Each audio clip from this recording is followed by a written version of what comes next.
Let's hit the high road.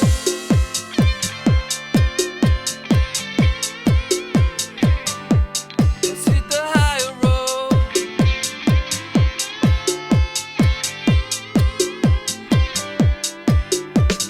It's the first touch, strong connection.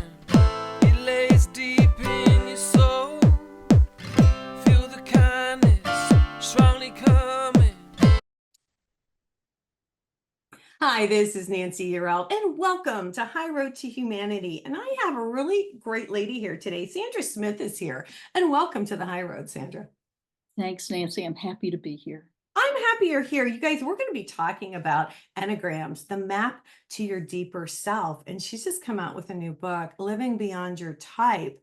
And, I told her before the show, I don't know anything about this. My daughter did, but I didn't. And apparently, this is a really popular thing that came about in the 50s and 60s. And we'll hear her story.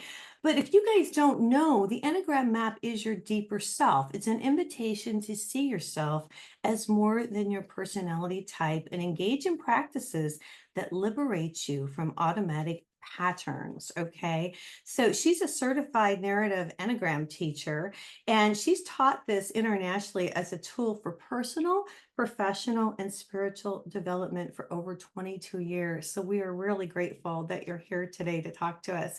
Before we get into it, I just want to mention my book, A Guide to Angel Communication and Spiritual Law, is available on Amazon.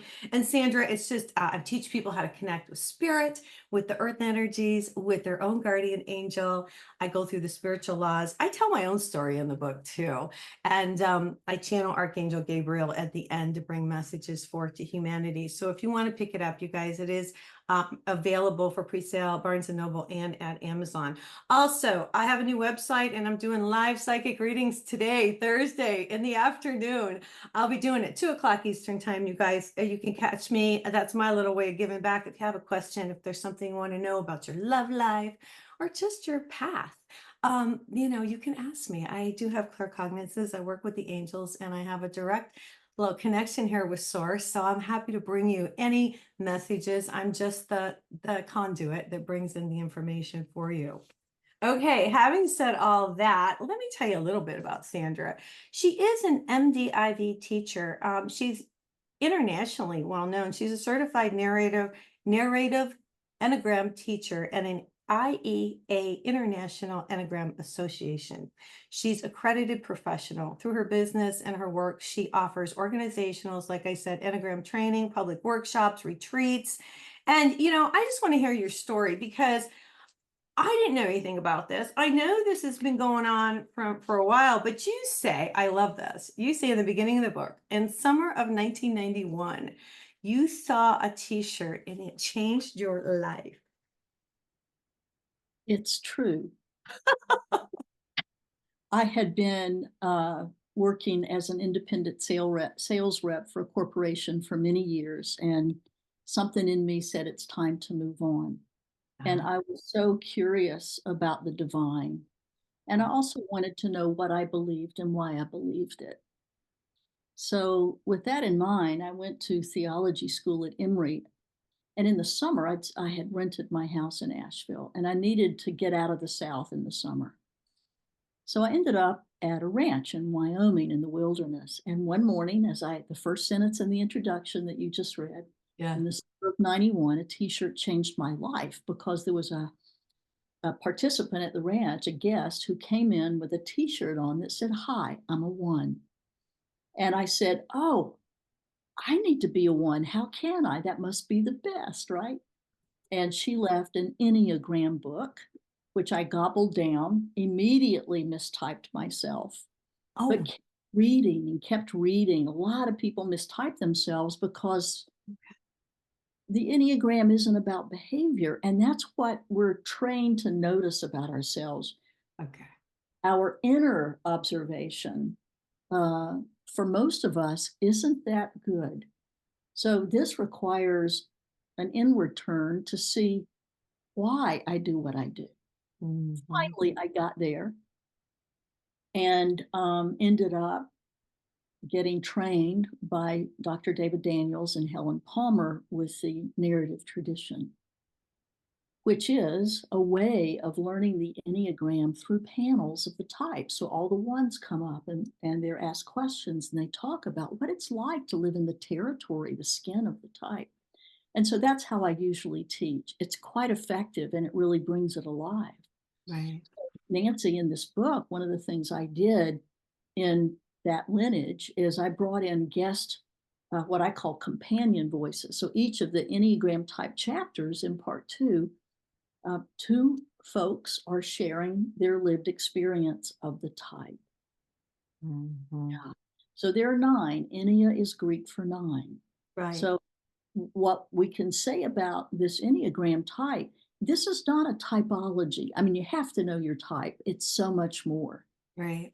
Once you know your type, then you get to use the map, which is what the Enneagram is, of your ego structure's automatic patterns. Okay, now I'm going to stop you. So this is the Enneagram. It's on the book. And I just want to ask, this symbol can be found in explorations of sacred geometry dating back to Pythagoras. That's right. So this isn't anything new. It's just that we forgot, right? Right? Well, I will say yes and no. So Okay. the symbol is ancient. Right. And the wisdom that was brought forth through George Gurdjieff and Oscar Ichazo Mhm. used ancient wisdom from Egyptian alchemy to the Egyptian desert fathers and mothers. I mean, it wove philosophies and religions and wisdoms from all sorts of cultures. Interesting. And it was in the 50s and 60s that a Bolivian philosopher, Oscar Ichazo, started working with it and came up with this amazing system that gives you a map of what the heck is going on inside here and how we fall asleep to our lives by being in lockstep with our ego structure's automatic patterns. Right. So, like you, this is about waking up. Yeah, isn't it great? And going Yeah. within is what I talk about on the show. I don't know if you watch my show, but that's what we're really at that point. I've been doing this for a while, but now we're all working on the inside of ourselves. Well, I did write down, and these may not be completely accurate. I don't know, but I wrote down the 9 just to share with the audience so they could get a feel. Is that okay if I say this? So one is perfectionism.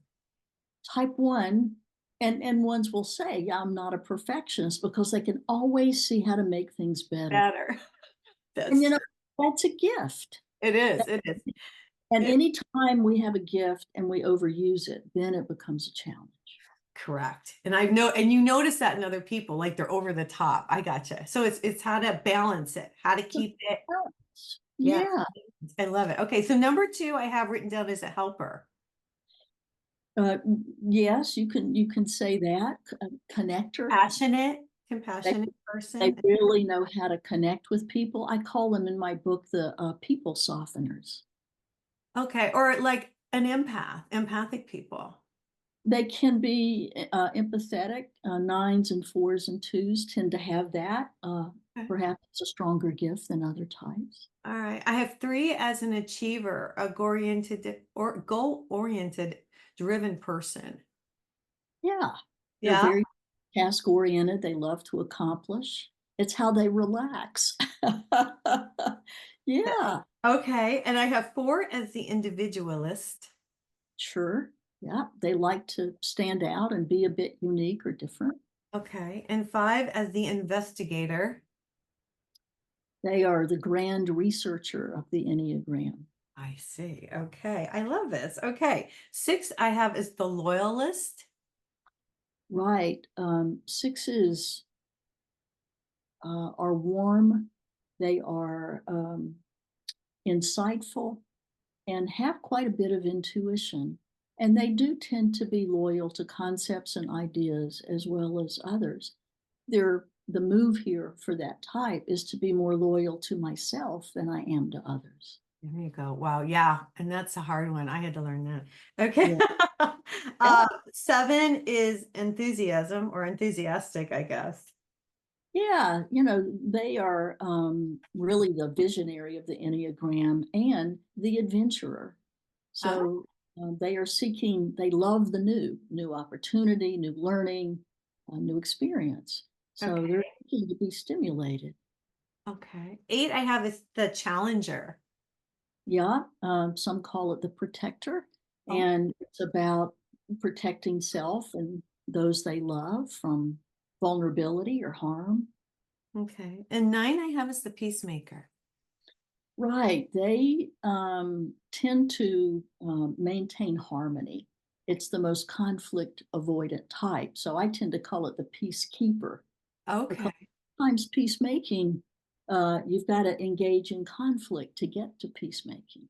Okay. Now, I need to bring this all together. So, you read the book, you figured out what you were. How did this help you in your life? Tell us how knowing what your Enneagram is and being able to read the map, how, because she goes through it all here in the book, you guys, it's really good. But how do you put it into practical use, I guess is my question. That's a great question.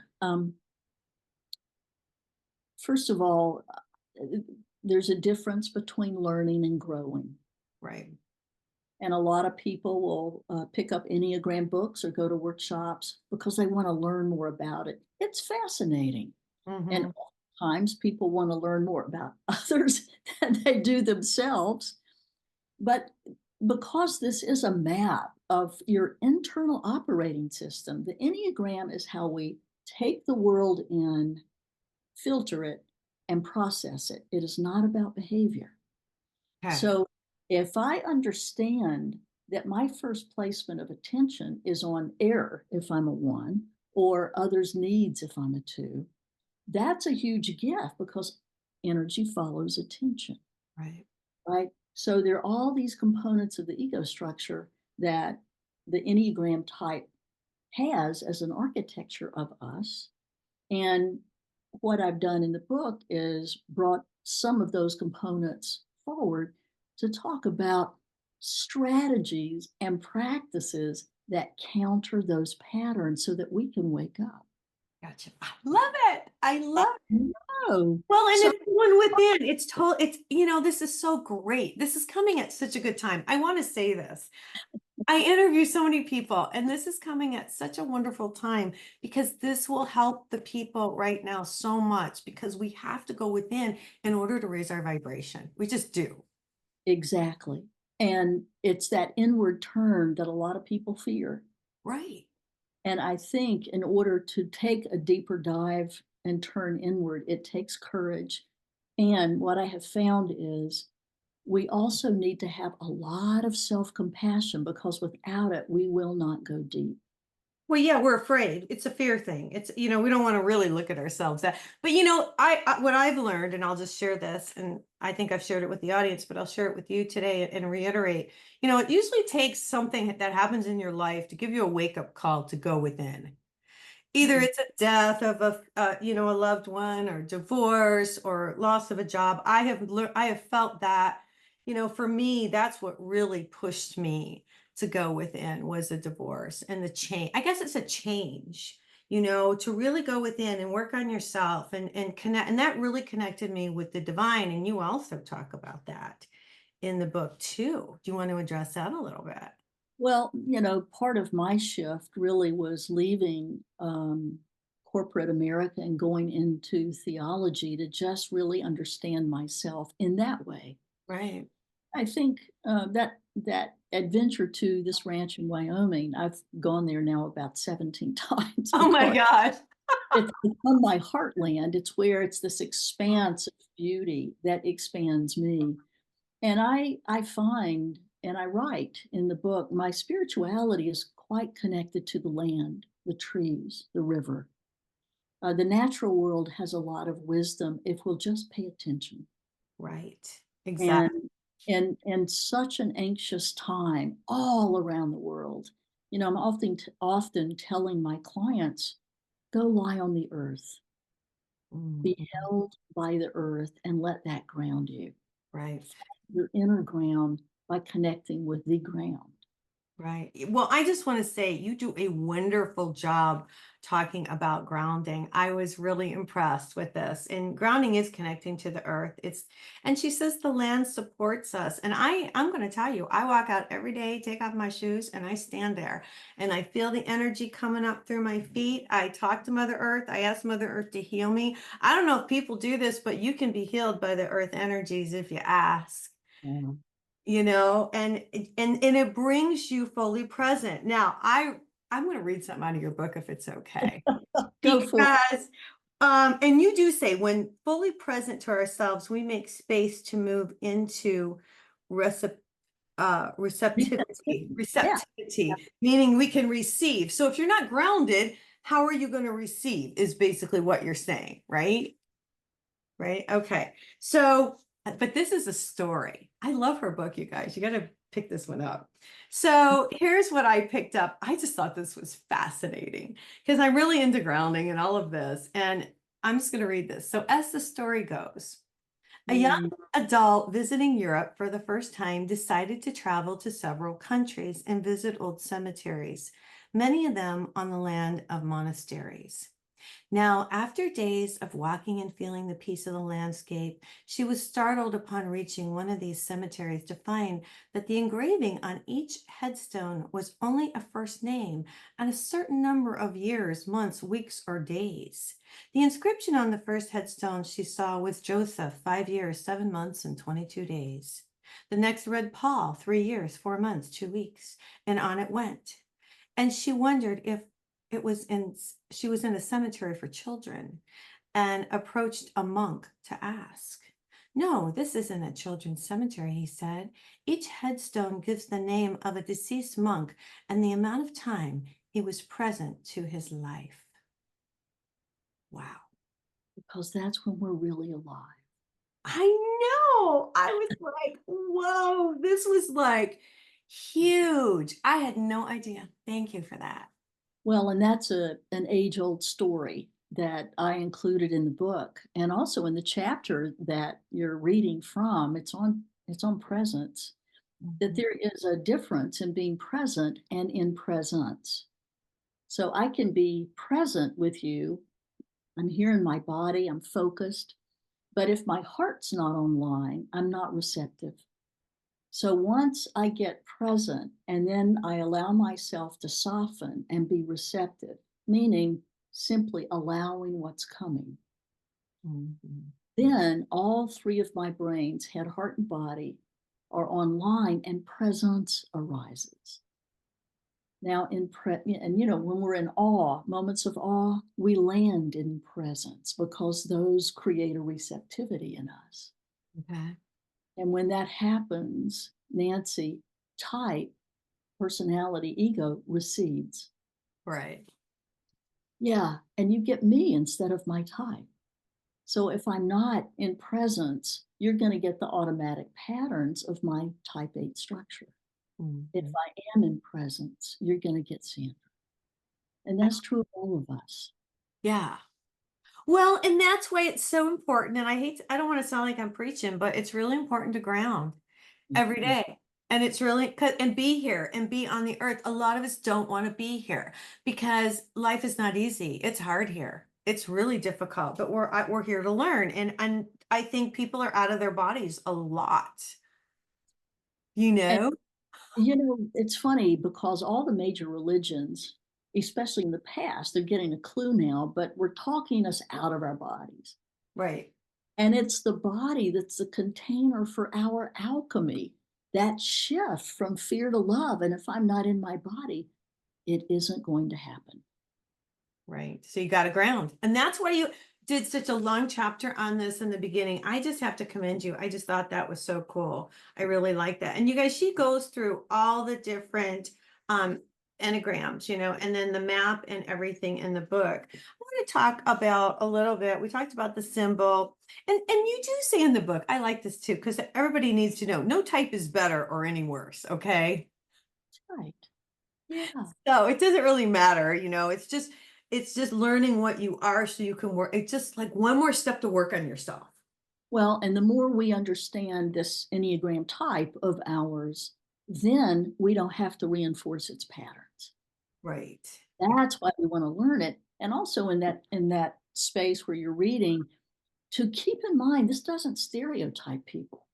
No. So you can have, a group of 10 sevens, and they'll all be different in how they behave. We'll have the same internal wiring here, but they will behave differently. So we really have to see the human and not the type, because each person is a unique expression of that Enneagram type. And So when it, you know, yeah, and when you know what you are, I'm just thinking here, once you know what you are, then you can work on that and just improve yourself even further. So this isn't, this is like, okay, this is a recognizing, this is an awareness of, almost the programming that we've been given through social. Yeah.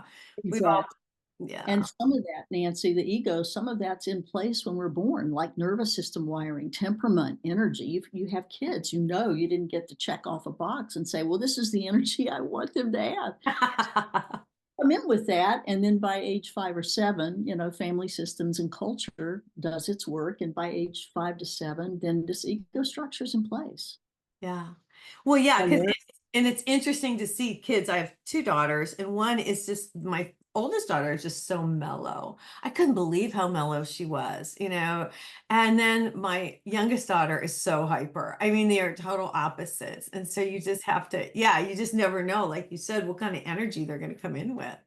And Nancy, so you probably can see the 3 or 4 year old in them right now, because the energy, the movements will be similar.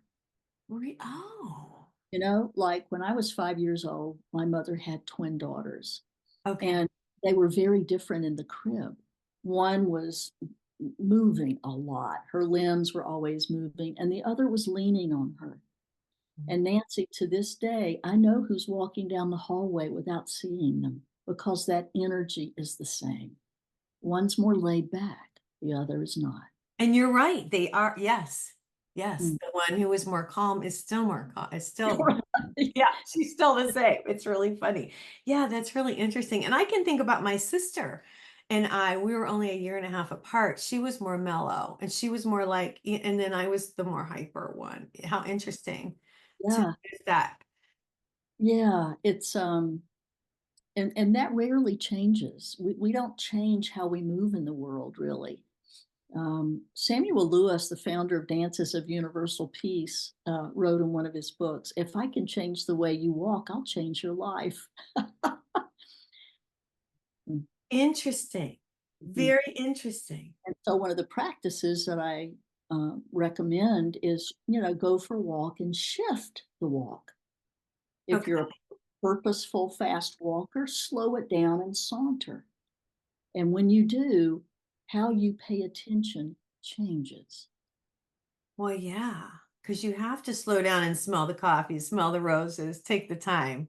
And when you change how you use your muscles, you change your mind. Shift a muscle, change your mood. These three brains are connected: the brain in the head, and the one in the heart, and the one in the belly. So it's all fascinating work. And my recommendations for practices and then journaling questions are all very practical and often have to do with the land. I know. I love that so much. I So you, really do. Well, I grew up on a farm and I sold land, you don't know that, as a real estate broker. well, And I did so read that about you, but did you? Yeah. And I'm going to tell you something since we're talking about the land. I was really attached to the land and I still am and I always will be. And nobody owns the land. I just want to say that. Nobody owns the land. Okay. The land is here for whoever comes. But I would go out. I had a guy. This is really interesting. I had a guy. I sold a lot of land for him and he would only use me as his realtor. And he'd say, Nancy, it's your energy. Just go out there and stand on it and put the sign up and it'll sell. And it did. I didn't have to really say a prayer or anything. I would just go out there and walk the land, but it was the energy Mhm. that helped move the dirt to help sell the product. Isn't that interesting? But I love the land because it has so much energy and we've lost it. I wish we didn't wear shoes. And I see people now running barefoot down my street and I love it. because they're connecting. Because we've lost, you get me on my soapbox on this one, Sandra. We've lost the connection with the earth. That's the problem here. Many have, some of us haven't. Right. And there was, when I grew up, and I grew up with my grandmother, we had 3 gardens. So Right. I picked beans for supper, which I would Right. love to do now, but didn't much love it back then. Right. But a couple years ago, I came across a poem by Mary Oliver called Beans. And I read it and wept because I knew exactly what she was talking about. I really had a relationship with the bean vines, and they were very much alive for me. And that poem captures it. I think you would love it. Thank you for sharing that with us. Well, yeah, and I think I'm just going to say this as you get more in tune with the divine and with the earth, you do change and you notice the small things. I don't know if I think a lot of it comes with age, but I also think it comes with growth that you start to notice more of, the trees, the leaves changing and that type of thing. It comes by being right here, right now. I And love that's why in the work with the Enneagram system, which is life changing, because I know what my patterns are. And now I can create practices to step outside the patterns and be fully myself. I just lost my line of thought there after that That's little. okay. uh, I want to ask you, so do you go into like professional businesses and teach talk about this, a little bit of the work that you do. I'm just very interested, and I think the audience would be interested. So I use the Enneagram in a number of different settings, which has enabled me to see the 9 types in different contexts. Okay. So they got real big for me. I don't so much have a small understanding of the types, but with the Enneagram, when I go into organizations, for profit or nonprofit or faith communities, I work with teams.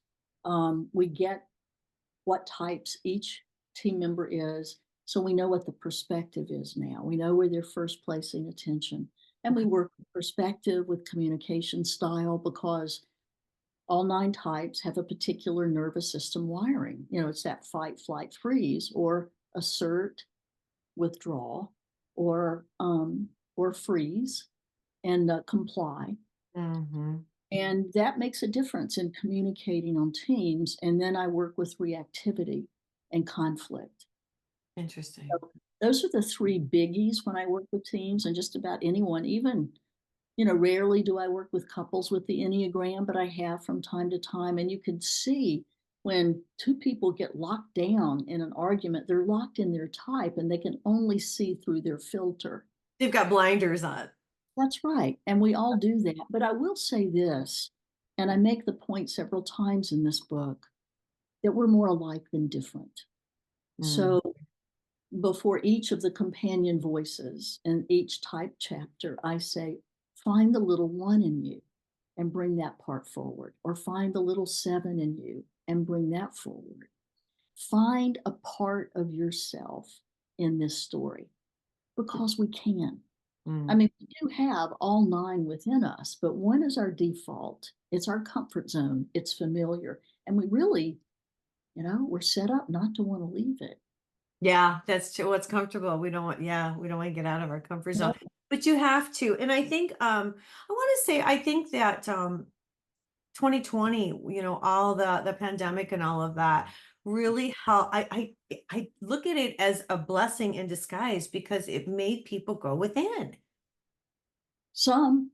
I mean, it really, from all the people that I've talked to, it was really how many people wrote books and how many people, created stuff. It was really interesting. Now, 4 years later, almost 5 years later, to talk to everybody. Oh, I created it then, or I did, and it's all that time, Yeah. where people actually, I don't know, I look at it as a blessing where people had to go within and work on themselves a little bit because they couldn't do anything else.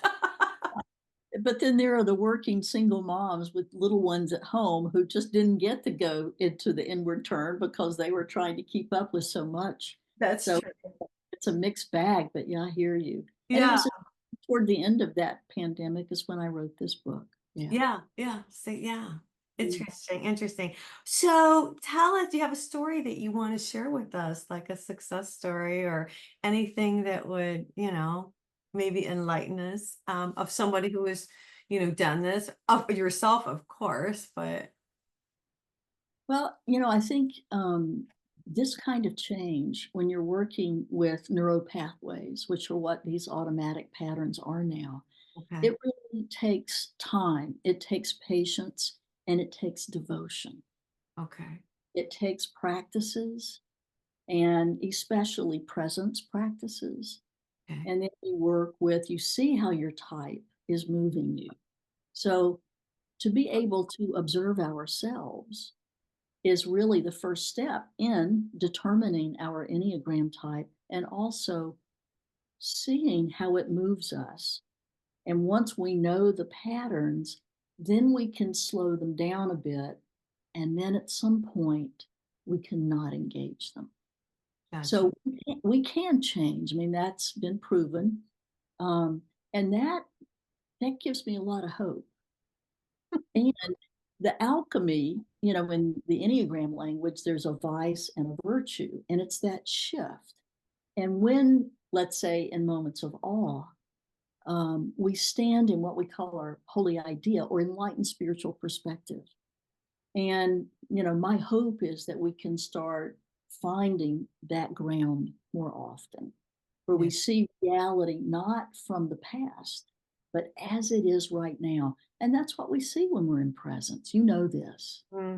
Well, yeah, it's not easy to do, but when you do it and you work on it, yeah, it's a practice. It really is. It takes time to really, I work on my thoughts. I think a lot of people do this now, where's that thought coming from? And am I present or am I thinking about what happened yesterday? Or am I focusing on, and it's really a constant because our minds are constantly going, is what I feel on this one.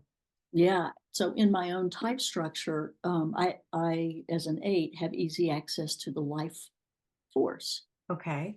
And I like to get stuff done. I have an intense energy, a lot less now than it used to be. But I remember I was about 12 years old, Nancy, and I lived in a small rural North Carolina town. We never had earthquakes. One day, my twin sisters and my father were away from the house. It was just my mother and I, and we were in different parts of the house, and the house starts shaking. Oh my gosh. And from the back where she was, she says, Sandra, stop that. Because I just was running and jumping my entire, Oh. and I was like, it's not me. That's so So fun. I so love that. parents of kids who have that kind of intense energy, Mm, um, it's just what that life force is in there. So in learning the Enneagram, what I've what I've worked with, Nancy, is how to soften that energy and how not to let it control me. And instead of allowing the energy to come up and out, to move it down through my legs, through my feet, and into the earth and ground myself with it. Now, that's a whole different kind of look to me then. So when I feel the energy come up, it's almost like an inner jerk of my body. And so now I'm practicing later because 8s like to do things now, all of us who lead with that type. I say lead with because we're not our type. okay. So now I'm practicing later. And my ego structure will say, well, you're going to forget it. You better do it now. Let's go. Let's go. And I'm like, later. And it's been helpful to me to lean back in the chair, just to have imagine Velcro between my shoulder blades. And the assert types are 7, 3, and 8. And it's helpful, especially to those 3 types, to lean back. To just calm down. Is that calm? Is it calming? Well, it gets us more present. And for me, it helps me remember myself, Okay. slows me down so that I'm not rushing ahead. Right. Wait, Waiting truly is my spiritual practice.